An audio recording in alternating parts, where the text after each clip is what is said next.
Assalamualaikum warahmatullahi wabarakatuh. Waalaikumsalam warahmatullahi wabarakatuh. Perkenalkan, nama saya Amelia Rahmadiani. Perkenalkan, nama saya Pimpinan Anda Pramuga. Perkenalkan, nama saya Novia Sukaramadani. Kami dari kelompok 7 Hukum Administrasi Negara. Pertemuan kali ini akan mempresentasikan mengenai hukum keuangan. Oke. Pembahasan yang pertama yaitu di sini kita akan membahas mengenai aspek hukum keuangan daerah. Yang kedua yaitu alur pikir keuangan negara dan daerah Indonesia. Yang ketiga reformasi pengelolaan keuangan negara atau daerah. Pelaksanaan pengelolaan keuangan negara masih menggunakan ketentuan perundang-undangan yang disusun pada masa pemerintah kolonial Hindia Belanda yang berlaku berdasarkan aturan peraturan Undang-Undang Dasar 1945, yaitu Indecent Compatibility Suite yang lebih dikenal dengan nama ICW pada nomor 148. Selanjutnya diubah dan diundangkan dalam lembaran negara tahun 1954 nomor 6, 1955 nomor 49, dan terakhir Undang-Undang nomor 9 tahun 1968 yang ditetapkan pertama kali pada tahun 1864 dan mulai berlaku pada tahun 1867. IBW ini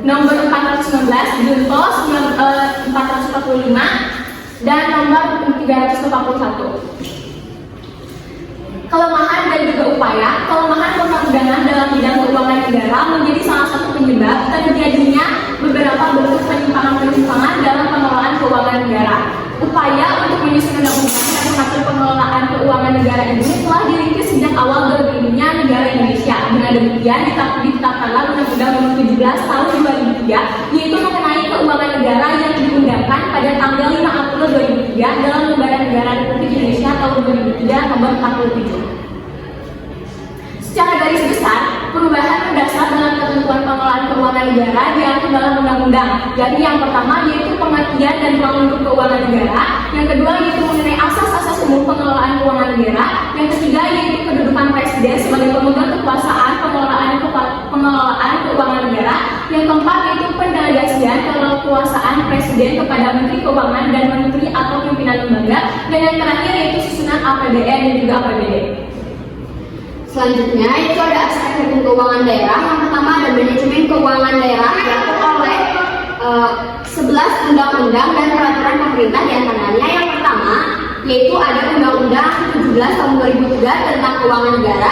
Yang kedua ada Undang-Undang nomor 1 tahun 2004 tentang pembendaharaan negara. Yang ketiga ada Undang-Undang nomor 15 tahun 2004 tentang pemeriksaan pengelolaan dan tanggung jawab keuangan negara. Yang keempat itu ada Undang-Undang nomor 23 tahun 2014 tentang pemerintahan daerah. Yang kelima yaitu ada PP nomor 24 tahun 2005 tentang standar akuntansi daerah. Yang keenam ada PP nomor 37 tahun 2005 tentang kedudukan protokoler keuangan pimpinan dan anggota DPRD. Yang ketujuh yaitu ada PP nomor 54 tahun 2005 tentang pinjaman daerah. Yang kedelapan yaitu ada PP nomor 55 tahun 2005 tentang dana perimbangan. Sedangkan terkait Undang-Undang nomor 17 tahun 2003, beberapa PP yang telah ditetapkan adalah yang pertama yaitu ada PP nomor 23 tahun 2003 tentang pengendalian jumlah kumulatif defisit peminjaman. Yang kedua yaitu ada PP nomor 20 tahun 2004 tentang rencana kerja pemerintah. Yang terakhir yaitu ada PP nomor 21 tahun 2004 tentang penyusunan RKA KI. Semua peraturan perundang-undangan tersebut di atas dikeluarkan atau ditetapkan antara lain karena sumber hukumnya berubah, yaitu Undang-Undang Dasar Republik Indonesia tahun 1945 yang telah diamandemen sebanyak 4 kali, dan terbitnya Undang-Undang nomor 24 tahun 2005 tentang sistem perencanaan pembangunan nasional. Undang-Undang nomor 17 tahun 2003 mewajibkan presiden, gubernur, bupati untuk menyampaikan laporan pertanggungjawaban pelaksanaan APBN atau APBD berupa laporan keuangan.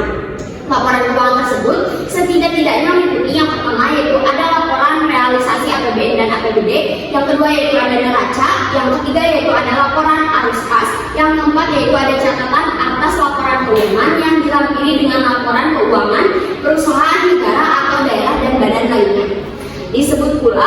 Disebutkan pula bahwa bentuk dan isi laporan keuangan tersebut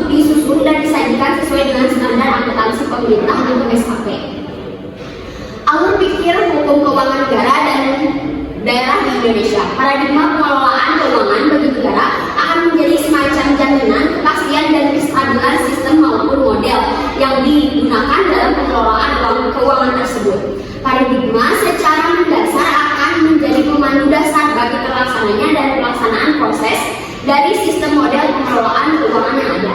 Problematika atau masalah keuangan yang timbul dari waktu ke waktu menjadi semacam tantangan tersendiri bagi para ahli hukum keuangan negara dan daerah untuk terus memberikan kontribusi keilmuannya bagi penyempurnaan proses pengelolaan keuangan di Indonesia.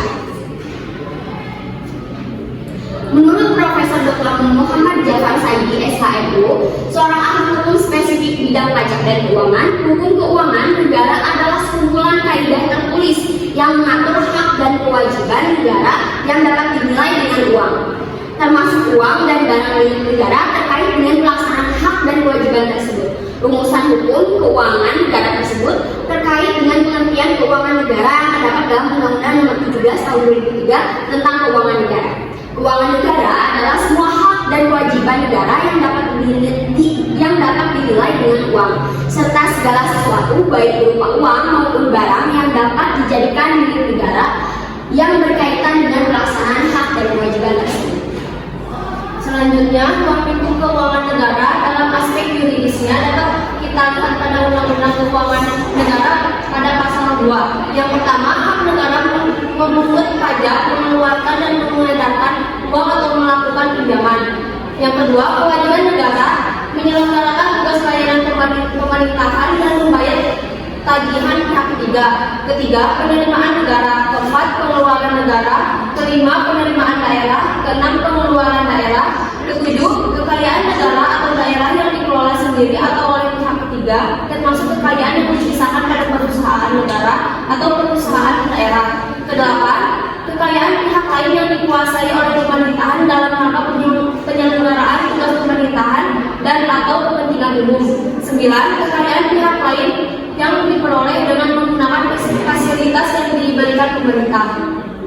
Ruang lingkup keuangan negara tersebut oleh Profesor Muhammad Jafar Saidi dikelompokkan dalam 3 bidang pengelolaan, yakni 1. Bidang pengelolaan pajak, 2. Bidang pengelolaan moneter, dan 3. Bidang pengelolaan kekayaan negara yang dipisahkan. Pengelolaan pokok ini bertujuan untuk memudahkan mengklarifikasikan pengelolaan keuangan negara.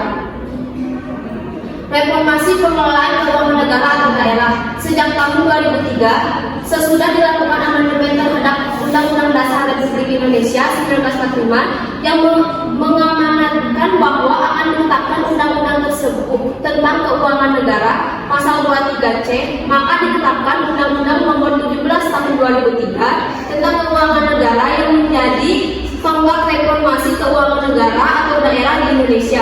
Adapun ruang lingkup reformasi keuangan negara atau daerah adalah: pertama, reformasi sistem pembiayaan; kedua, reformasi sistem akuntansi; ketiga, reformasi sistem penganggaran; keempat, reformasi manajemen; kelima, reformasi sistem pemeriksaan. Dasar hukum reformasi keuangan negara atau daerah antara lain adalah: 1. Undang-Undang Nomor 17 Tahun 2003 tentang keuangan negara; 2. Undang-Undang Nomor 1 Tahun 2004 tentang pembendaharaan negara; 3. Undang-Undang Nomor 15 Tahun 2004 tentang pemeriksaan, pengelolaan, dan tanggung jawab keuangan negara; 4. Undang-Undang Nomor 25 Tahun 2004 tentang Sistem Perencanaan Pembangunan Nasional; 5. Undang-Undang Nomor 32 Tahun 2004 tentang pemerintahan daerah; 6. Undang-Undang Nomor 33 Tahun 2004 tentang perimbangan keuangan antara pemerintahan pusat dan daerah; 7. Undang-Undang Nomor 12 Tahun 2011 tentang pembentukan perundang-undangan; 8. PP Nomor 24 Tahun 2005 tentang standar akuntansi pemerintahan; 9. PP Nomor 54 Tahun 2005 tentang pinjaman daerah; 10. PP Nomor 56 Tahun 2005 tentang sistem informasi keuangan daerah; 11. PP Nomor 57 Tahun 2005 tentang hibah kepada daerah; 12. PP Nomor 58 Tahun 2005 tentang pengelolaan keuangan daerah; 13. Permendagri nomor 13 tahun 2006 yang dirubah dengan Permendagri nomor 58 tahun 2007 tentang pedoman pengelolaan keuangan daerah. Sekian dari kelompok kami. Wassalamualaikum warahmatullahi wabarakatuh. Waalaikumsalam.